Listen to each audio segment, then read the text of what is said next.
Hi everyone, and thank you for joining me for our next episode of Friday Book Bites. We've had a couple of weeks off where life got in the way, but I'm thrilled to be here today and talking with the wonderful Penelope Janu. Hi Pen, how are you today? I am very well, thank you, Sandy. Lovely to see you.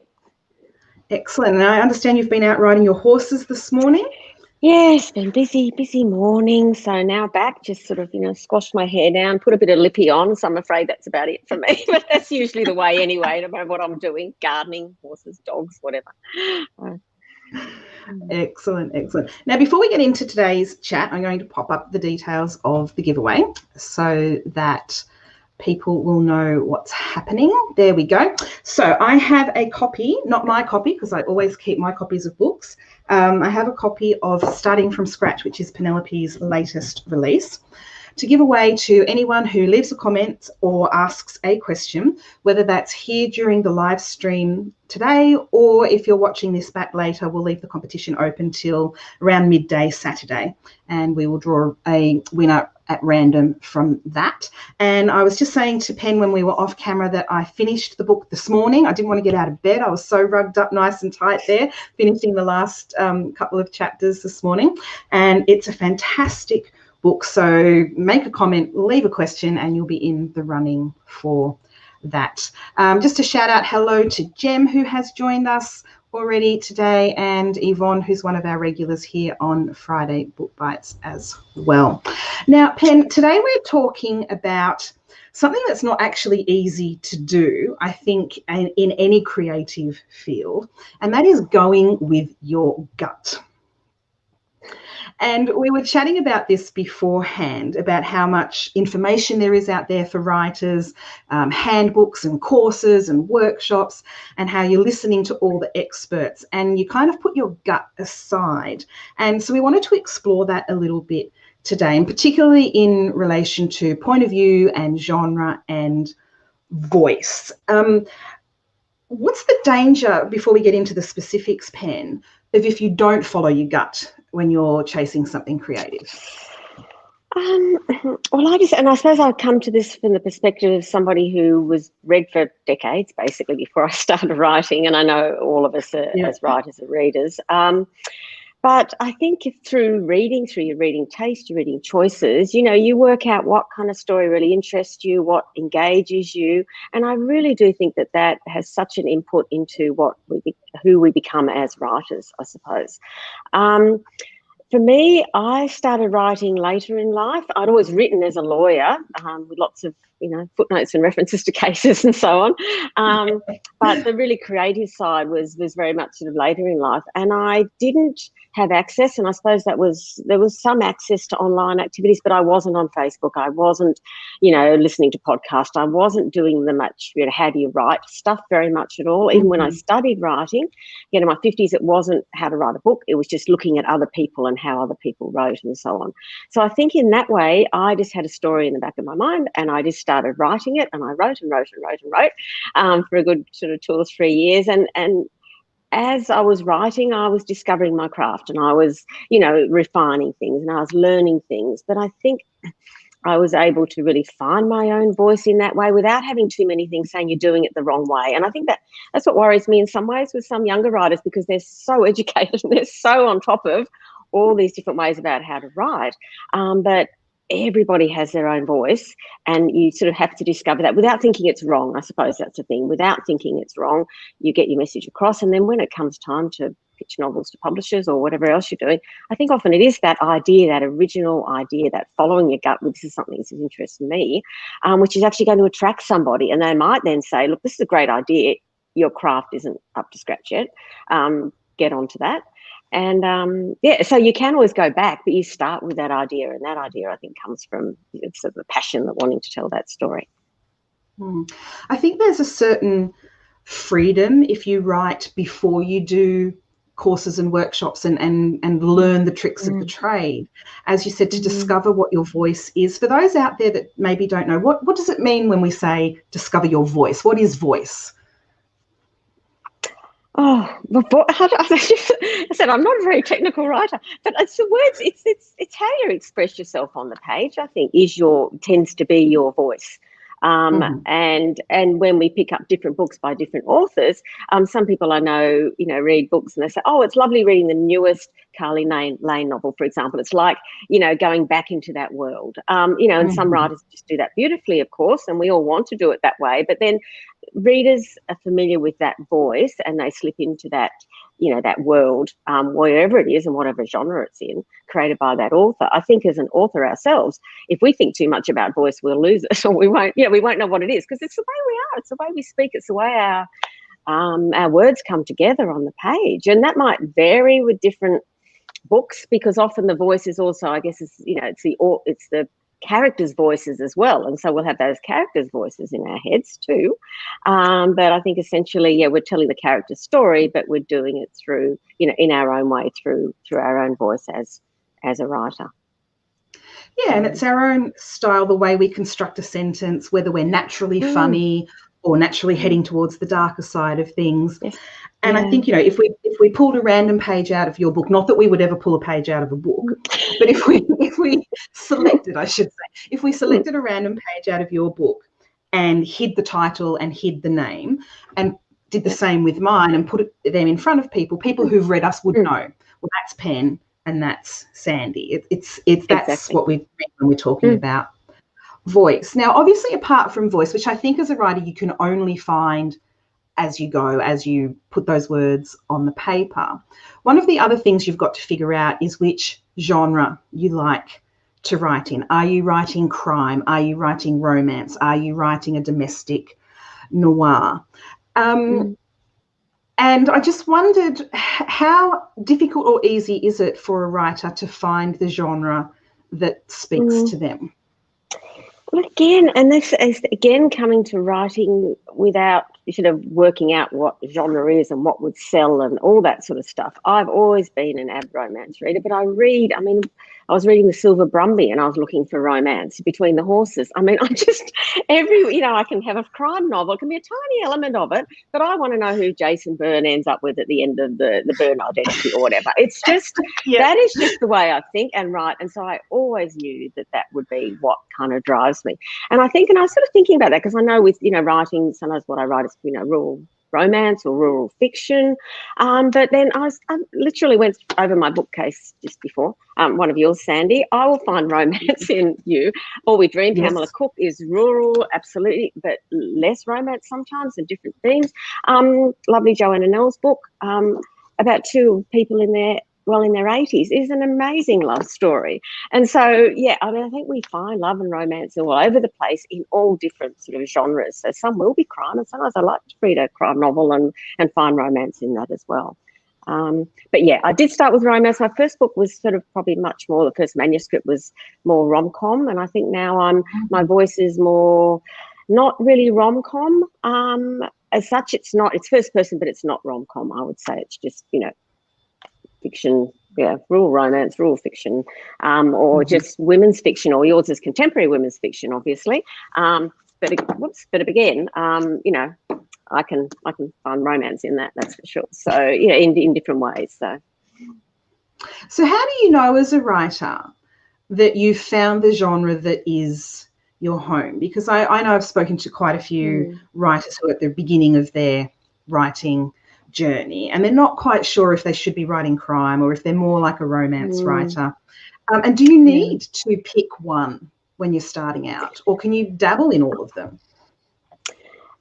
Look, I think you can in a way to find your voice, but then it's a story and it depends. And I suppose, as you know, with traditionally published titles, if you want to be traditionally published, then the publisher is going to look for a certain thing. And that's where they say with independently published titles, then you might have more scope to write different things that you like and published in that way. But with my first published book, In at the Deep End, and that was actually positioned as a romantic comedy.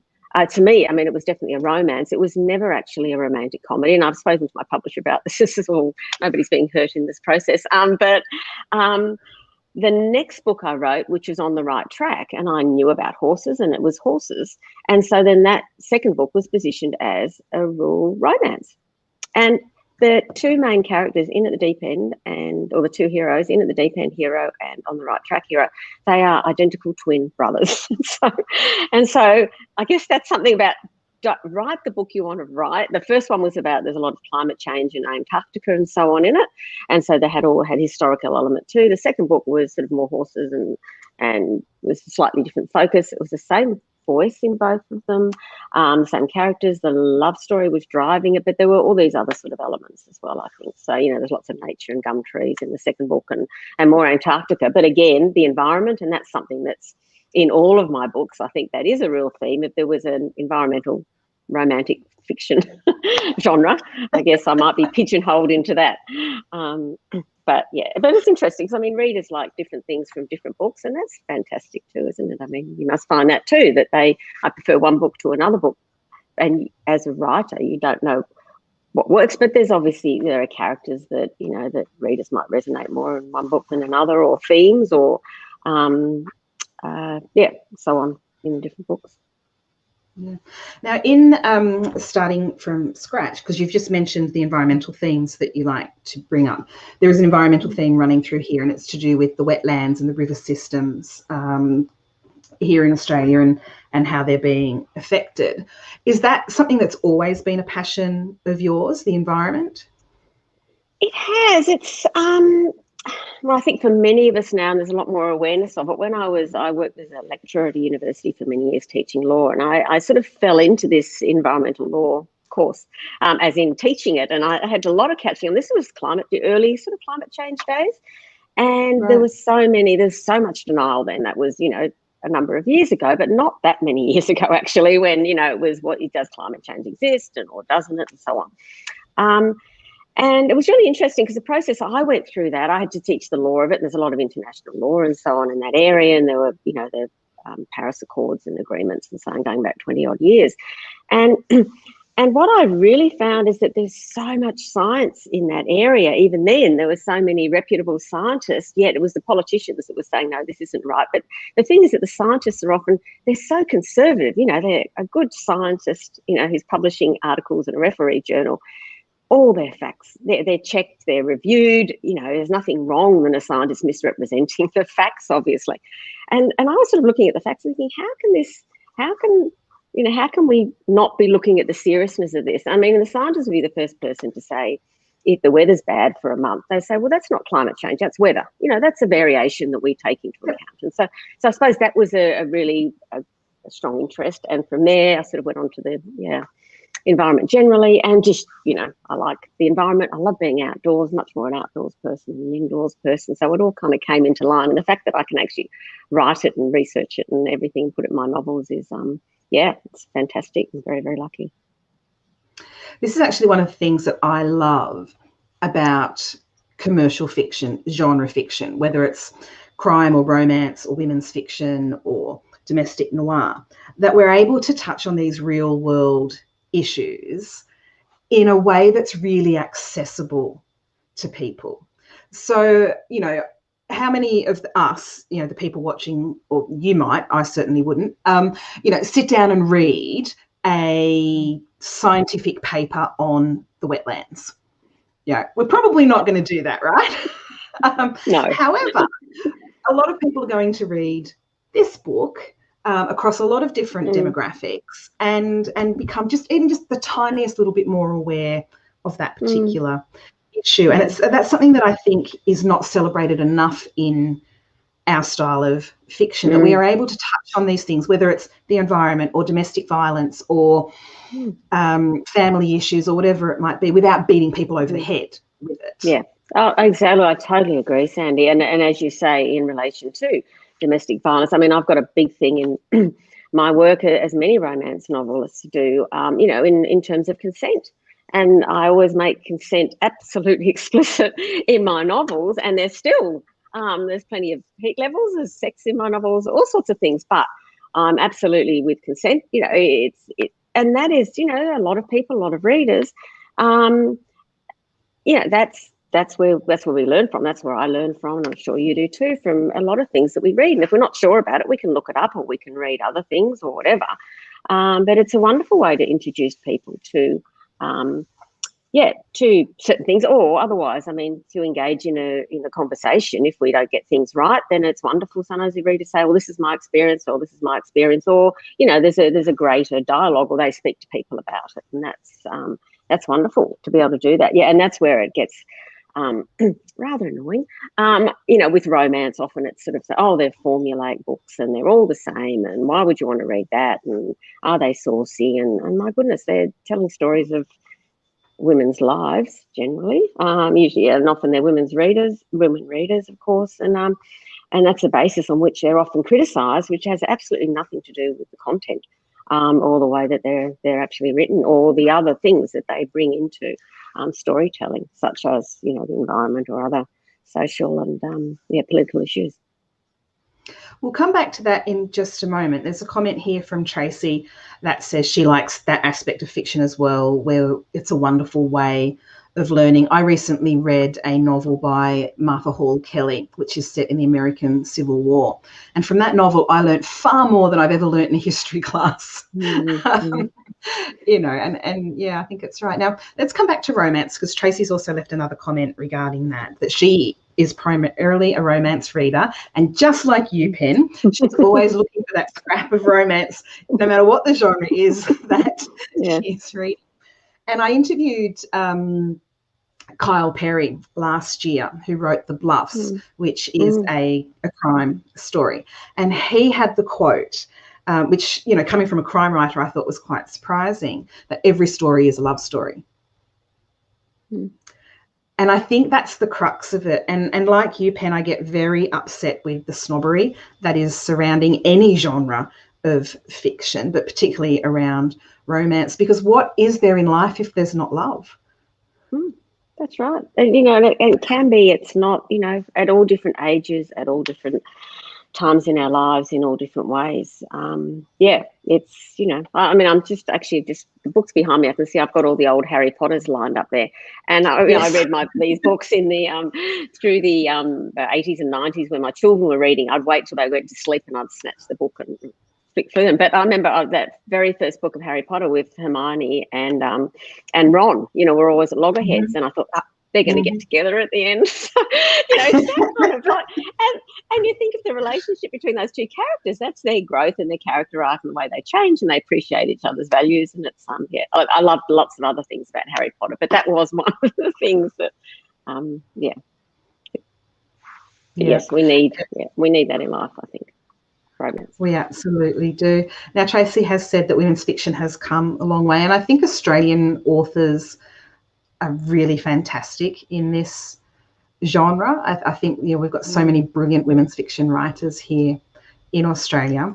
Jem says that she's learnt far more from commercial fiction than she ever did in a classroom.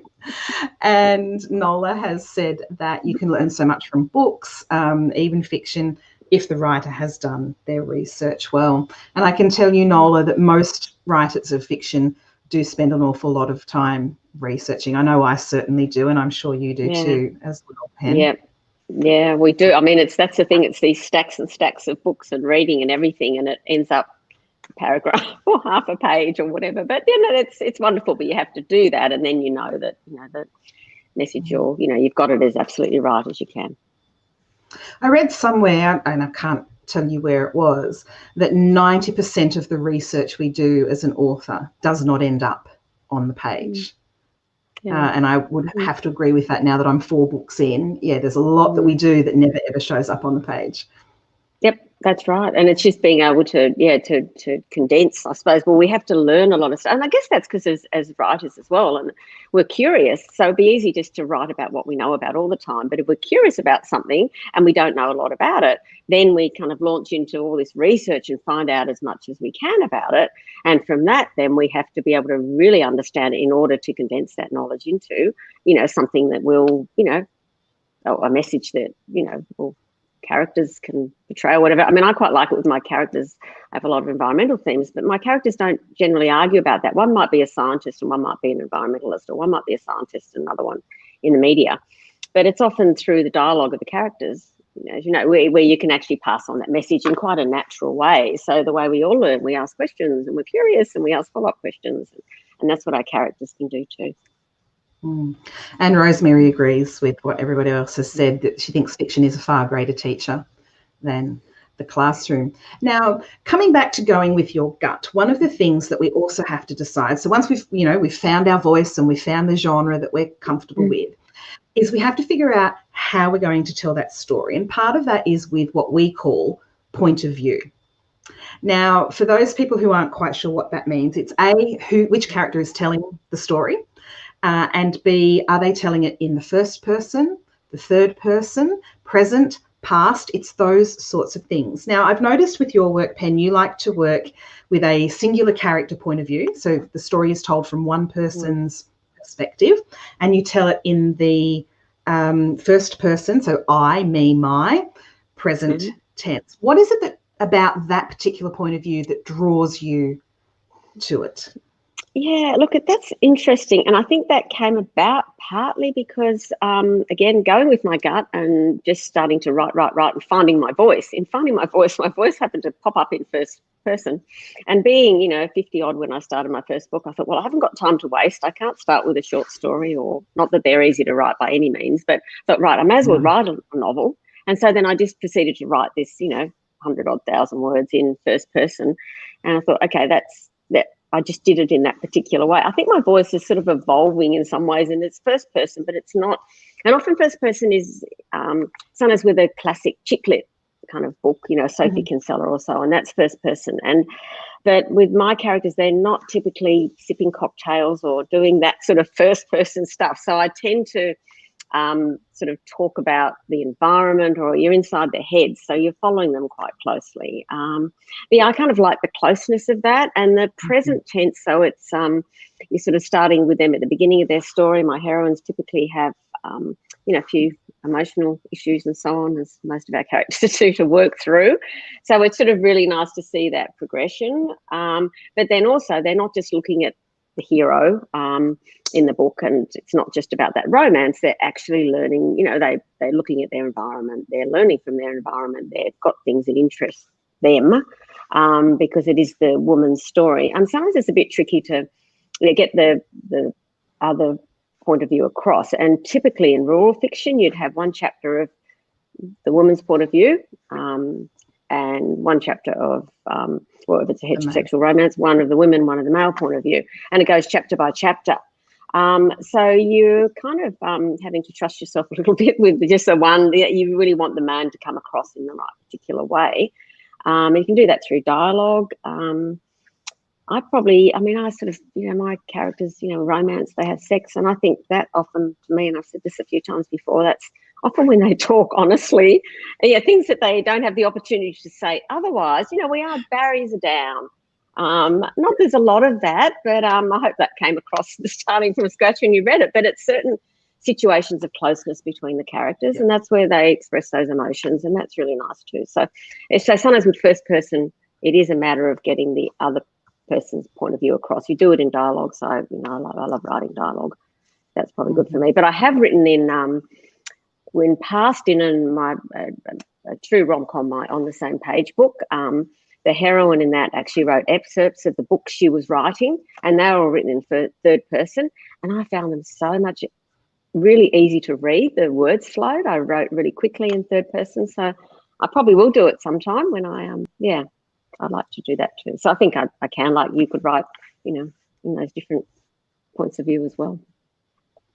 And I think we find where we naturally fall within those points of view, because as we discussed at the top of this session, there's so many courses and rules that tell you how you should be writing, which, they can be useful tools to refer to, those rules and those workshops and classes. But they can also lead you away from your gut feeling. And I know I fell into that when I first started writing. I was trying to do what was expected and what was right. And I had to end up scrapping it because it wasn't me. And I broke all of the rules with my first novel, which was Kookaburra Creek Cafe, because they tell you when you're starting out that you shouldn't write in multiple points of view as a beginner writer, and you shouldn't write in multiple timelines either. And I did both of those things. That just appears to be my natural way to tell a story. I don't think I could do a first person present tense for an entire novel the way you do, because it's just not the way I'm wired, I think. Yeah, and I think that's often, and you're sort of finding different ways to tell the story. I mean, often in mine, my first, at the deep end, I had a lot of, it was kind of following, it was an Antarctic story, but it actually had a big historical content in Scott and Amundsen and their original sort of trek to the South Pole in the early 1900s. And it's a matter of, how do you get that across? Because I'm writing first person in the female's point of view. But then I had, both characters were sort of writing blog posts, and they sort of had hidden meanings in the blog posts about these adventures of these people. And it can be through emails and texts and letters. And I know you use those things as well in your, historical sense. So how does the modern day character work out what happened in the past? Of course, you can speak to people who might have been there and known about it, but there are also letters and hidden behind chimneys and so on that, can sort of start all that going. And so I think we all use those different methods to tell a story, on different levels, I guess. Yeah. Have you ever found yourself where you've embarked on a novel, you've got maybe 30, 40,000 words in, and you've realised that the tense that you've used or the point of view that you've used isn't going to work? See, because I've got an idea for another novel, which will be a historical one, and I'll get to it one day. I've sort of got a couple of books that are contracted, so they're probably going to be the same. But in that particular one, I think it's going to be probably a dual timeline, and I'm definitely going to be writing in third for that. Because I don't know, for me, I think it's either first or it's third, not the two different in the same book. Currently, and I guess the way I write at the moment, we're starting with scratch, and I've got a couple sort of coming in that rural fiction area. It kind of suits me because I can really find an area I'm really passionate about, and through the heroines being first person, you can really tell that story. So especially with anxieties or fears or my next book, Clouds on the Horizon, so that's out in January next year, and there's a lot of weather and clouds and cloud formations and all sorts of stars and whatever. And the heroine has a fear of the dark, so that's all kind of tied in with it. That allows me to explore a lot of kind of themes because it is first person, I think, in some ways. It's immediate and you're inside the character's head. So as long as readers are happy to go with that character, then, it kind of allows me to be quite creative. And with the way I set things out with lines and paragraphs, and every time I sort of send my book off, I think, they're not going to let me do those tiny short sentences sometimes that I do, or really short paragraphs. But it's kind of okay. So it does give me freedom to write in that particular way at the moment anyway. I'm just going through the comments here. Now, we're completely off topic with this next one, but that's okay. That's what Friday Book Bites is all about. Tracy would like to know which book it is above the Harry Potter that's got your front cover. It's the one in the grass there. Oh, Penny. That's on the same page, on the same Tracy. Page. That's on the same page. That's that was published 2 or 3 years ago. That's a genuine romantic comedy, and I've actually just got my rights back for that, and I might have yes. I'm just putting the cover up closer. So okay. Sorry. Oh, yes, on the same page. So, yes, I've got my rights back from it, but I've sort of got some exciting news coming up. So I'm hoping that one's going to come out again soon, so people can access it. At the moment, I've got a few copies, but it is going to be republished, which is pretty exciting. So that was my historical. That character is a historical romance writer, and she writes historical romance and another Norwegian love interest. But I love writing that book, and gave me a lot of joy. So I'm really glad it's going to be out in the world again. Excellent. And you've got a fan here in Chrissy who said she loved On the Same Page. We've also got another comment from Chrissy here. Multiple stories, multiple timelines. I see the difficulties as a beginner. Chrissy is a writer, for those of you who don't know. And it can be a struggle. But if that's where your heart lies, and I think this is something that, certainly when I started out, and now when I see other writers who are at the beginning of their journey, we don't trust our guts enough. If that's what you are passionate about, if that's what speaks to you, that's what you have to go with. And if it's not, then that's when you change direction. That's well, sorry, I've just got this here so I can show you. It's a book called The Shetland Bus, which is about, I've got this thing about Norwegian heroes in my books, but it's a story about it's a story about, it's sort of and I will write it one day, and I suppose that's what's going to, and Chrissy, you'll be absolutely on, well, I'm sure you're on top of a lot of things. I know you are now, but you'll be helping me, and so will Sandy when I come to this one. But it's sort of that the Shetland Bus was there were a whole lot of Norwegian fishermen who ended up there was a spy situation during World War II, because Norway was occupied by the Nazis in World War II. So a number of Norwegians went to Scotland, and they were actually acted as spies. So they went in their fishing boats and did all this amazing undercover work in the waters between Norway and Scotland, and created an awful lot of troubles for the occupying nation. So it's fascinating, and I can't put that in the Australian bush. So, but things like that, that's what will drive me to do it. So. Oh dear. And I think that's really the takeaway of this. You've got to go with your passion. And if that sparks an idea in you, then you have to explore it. You owe it to yourself to explore it, if nothing else. Yeah. And that sounds like a fascinating read. I'm so amazed at how much we still don't know about that period in time. Ali Sinclair's recent one, The Code Breakers, and a number of people that have said, I didn't know we did that here in Australia. And then this year, I had no idea that there were Norwegian spies in World War II. That's blown my mind. No, very much so. And it's things like that. And I think even that, what I've read mostly in that is the historical side of it. But of course, the history was very contemporaneous. That was, David Howarth, who wrote that book, is, he was actually working in that spy facility. He was a UK guy, member of the Navy. And but he tells the stories through the characters, and that's just what we do. And the characters are real, obviously. There are certain men that did some absolutely amazing things, and there was some amazing women who supported them in doing that. But it's those characters, and that's the idea of the story. And so then we as storytellers come back, and then we can, read all the history we like, but then we create a character, and then we can tell that story through the character's eyes, which is, it's a wonderful thing to be able to do. And as Chrissy has just commented, so many stories, so little time. Yes. And that's, I don't know if you get asked the same thing when you're doing author talks. People say, where do you get your ideas from? And I always answer, the ideas aren't the problem. There are so many ideas out there. It's getting them down on paper that's the problem. Yes, that's right. No, and thankfully we have, as you said earlier, so many wonderful writers, and particularly in our own writing community here in Australia too, that we can read other people's stories as well. And so we think, okay, we've read that particular story, and then we can go off and explore other ideas.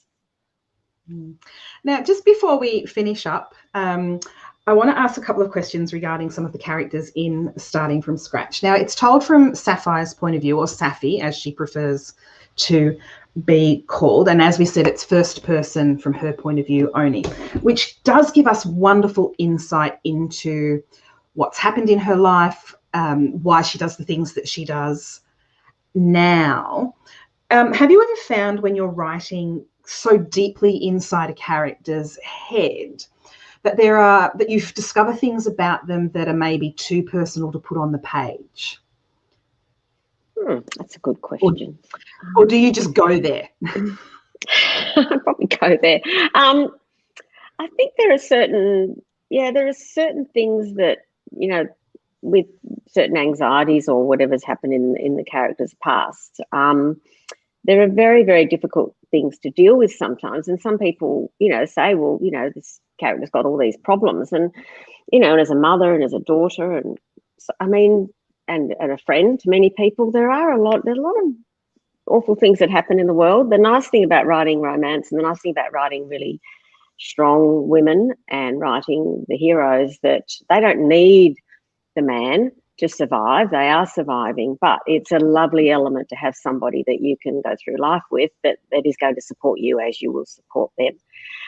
So I think it's a bit of an honour and a privilege in some ways. Where I do explore some of the issues my characters go through. I invariably make sure they get help. They usually see a psychologist. And all my books, I think, have that, because you can't fix stuff on your own. You just can't. It's not, often you do need help. And so then I think it's with support, and it's with support of, it might be their family or a family member, or with their friends. That's how, we repair and we heal and so on. And so, I do kind of tend to go there, but then I think often I get to the stage where the books tend to start when the heroine is in her late 20s perhaps. And so then she's actually got through a lot, she survived, and so then while you get a lot of the trauma of her background in childhood, perhaps in adolescence and in young adults, she's actually got through that. But then again, that has made her more fearful of things in the future. That has made her not want to face certain things. And often the fact this new situation, and sometimes a new situation involving the love interest, it kind of forces her in a way to face things she doesn't want to, whether that could be, friendship, falling in love, forgiveness, all those sorts of things are sort of faced in current time, but bearing in mind what the character suffered in her past. Speaking of forgiveness, I might not say that because that might be a spoiler. I was going to talk about Sapphi's father, who is a really unpleasant kind of a fellow. So I won't ask the question I was going to ask because that will be a spoiler. With regard to him, have you actually met people like him in real life? Because he's a nasty piece of work. Yeah, elements of that. And often I think with Sapphi's father, he's got the classic thing, which I have definitely come across, not with my own father, thankfully, that he thinks he's doing a good job. He thinks he's a good man. He's working hard for his family.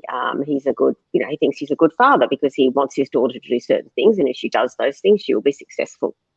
Or he wants certain things from his wife. And if his wife does those things, then she will have a happy life and he will provide for her.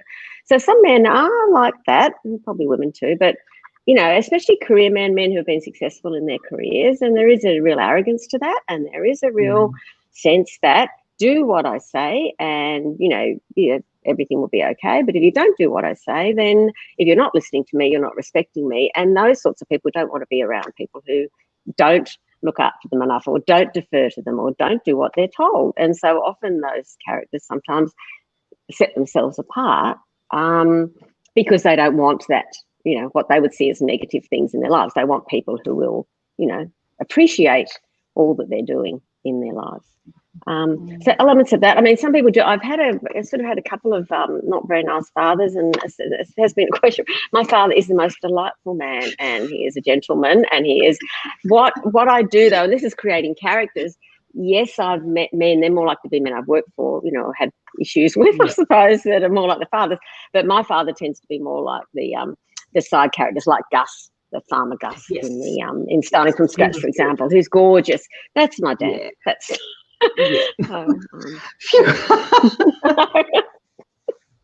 Now, we're going to start wrapping this up. So I'm going to pop up the slide that we had just a moment ago, which has the details of where you can find Pen online. And I'm going to ask one last question about character and point of view. And if anyone has any other questions they'd like to ask Pen, now's the time to pop them into the comments because we're going to head off. Now, obviously, the other character in this story is Mats, who is a Finnish environmental scientist. And I wanted to ask you two questions. One, I'm sure you get asked all the time, and that is, you seem to have a thing for these Scandi men. Where does that come from? And then the other question that I wanted to ask you was, were you ever tempted when you were writing Starting from Scratch to show us his point of view? Because that's something I would like a side story perhaps of some things from his perspective. Were you ever tempted to do that? Look, it is tempting. Well, first question, I suppose, as far as the Scandinavian heroes. Interestingly, on the same page, which is my first manuscript, involved a Norwegian, and I was looking for a last name for him. He was Norwegian, partly Norway. Norway's a sort of relatively small country, and in the hero and that guy, wanted someone from a smaller country, not from a really, really large country. And also, as far as Scandinavian people, I don't want to generalize it all. I mean, I've known a number of Scandinavian people and friends, but often they're sort of direct, sometimes more direct in their approach to certain things. Call a spade, and I quite like that in my heroes. For me, sometimes I say to people, so I wrote alpha heroes. I don't even know what that means. I don't think it sounds very nice, but I just, they are usually no, I don't like strong alpha men. No, but I tend to think of them, and I know because I'm married to one, and he's a lovely man, but he's so honest that he's exhausting. Like you say, no, that wasn't, whatever. It's just certain annoying, aggravating honesty in a man sometimes, and so then that kind of fitted with that. So then they're, and then in at the deep end and on the right track, they were the twins, and they're both Norwegian. But yeah. Interestingly, with starting from scratch, it was kind of tricky with Mats, and he was even a lot harder edge because often, especially in Finland, even more so than say in Norway, Finland, COVID's changed everything, but if there's a spot next to somebody on the bus, you just never take it unless every seat is taken on the bus. So it is that kind of more that aloofness and so on. And I would have kind of liked to show that more in some ways because I think he is a nice guy. And you find out at the end he's a nice guy. He's the first man. It's really often publishers, they don't like the idea in romance that the hero cries. And he actually cried twice in that book. So I was quite happy about that because that's sort of something, in that way, there is emotion and you can convey that. But the book I'm writing at the moment, actually, one of the characters is in Hugo, who's also in Starting from Scratch. He's the frog guy. He's the environmentalist. The frog guy. And he's a really laid-back, nice Aussie guy. Yes. And he's sort of friendly. He's Safi's best friend. He's the Pamela Cook sort of teases me and says that, she was team Hugo rather than team Mats in that book. So team Hugo is getting his own book, but the trouble is I know him really, really well.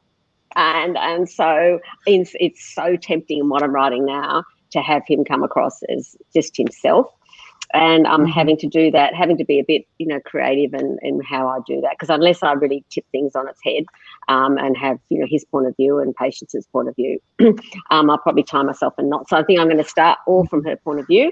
But there are blog posts and things like that involved. And so it's, Hugo's kind of had his heart broken. So he's kind of more glum than he would normally be. But I'm enjoying writing it. But I'm really tempted because I know him really, really well. Yet I'm in the characters. I'm in the woman's head, and so she's been hurt by him, and that's all she can see. Whereas I know that Hugo himself has been hurt. So there you go. No spoilers. I think they'll have a happy ending when I finish this book. Tracy Anderson has said that she loves a man who isn't afraid to cry. I think a lot of women would agree with you on that one, Tracy. I agree, Tracy. Yeah. Nola has said that her to be read pile is getting bigger. She's taking over the spare room. In fact, I'm very pleased, Nola, that Pen and I can be part of that journey for you to encourage you to buy more books. And we've got a question from Kelly, and this might be where we leave things today. Kelly would like to know, are your books linked or are they standalones? No, they're all absolutely standalones, but there are little bits where other characters might pop up because there's some relationship between the characters. So, the first two books, for example. But no, they are very much standalones. And I think, so a reference to a character, and it's usually a very mild one. And so if you haven't read the previous book, it doesn't matter at all. It's not like they're all in the same community either. I suppose I'm moving them all around. Different country towns and so on. And so sometimes they're a similar country, the same country town for Up on Horseshoe Hill and Starting from Scratch. So there are some of those side characters the same, but otherwise they're quite different. I get rid of the old characters, not kill them. They're really happy where they were. And I think that's partly because of the way I write, being inside that main character's head. I'm in her head now. And so then, yes, this might be somebody that she knows, or it might be someone more likely the hero might know, but we're just seeing this from the point of view of the main character. Thank you, Kelly, for that question. Yeah, so Kelly, it doesn't matter where you start, just pick one and go from there. Pen, thank you so much for joining me today. It's been an absolute pleasure speaking with you. For those of you who are watching this back later, if you ask a question or leave a comment, Pen and I can pop back in at any point and answer those questions if you leave them in the comments, even if we haven't answered them today, and you will still go in the running to win a copy of Starting from Scratch. Thanks, Pen, for joining me today, and I'll see everybody else in a fortnight with another episode of Friday Book Bites. Okay, thanks for having me, and thanks for everybody for listening. Lovely.